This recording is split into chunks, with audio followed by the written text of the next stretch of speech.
AITA for losing my shit with my half-sister after she started talking about my mom owing her. My half-sister via my dad reached out to me after she left foster care 18 months ago.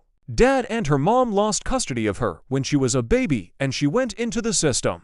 I was 7 at the time and my parents had divorced after Dad got her mom pregnant with her. Neither shaped up enough to take her back and none of her bio relatives wanted her, at least the ones that were approached. Dad was estranged from his family, so no idea if they actually heard from anyone related to CPS back then.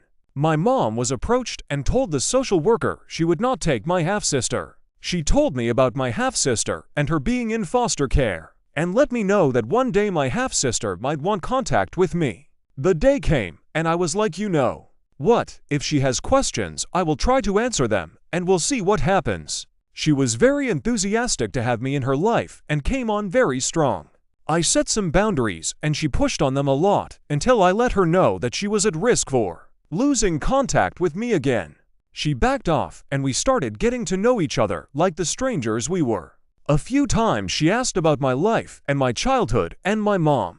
One thing she focused a lot on was whether my mom had other kids. When I was 13, Mom took in my cousins, her niece and nephew, after their parents died. My sister was always so weird about that and recently brought it back up again and wanted to know what I thought about that and whether Mom needed time to consider it. I told her that wasn't really something we needed to talk about.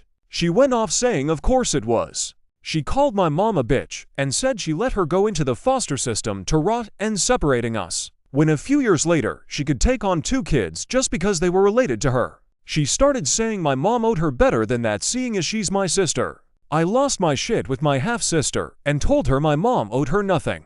I said she was not my mom's kid and my mom would not have been the right person to raise her, since she was born from Dad's affair, and she should be looking at her bio relatives to be mad at if she really wants to blame people for letting her go into foster care. My half-sister said she has every right to feel like my mom failed her and should have stepped up.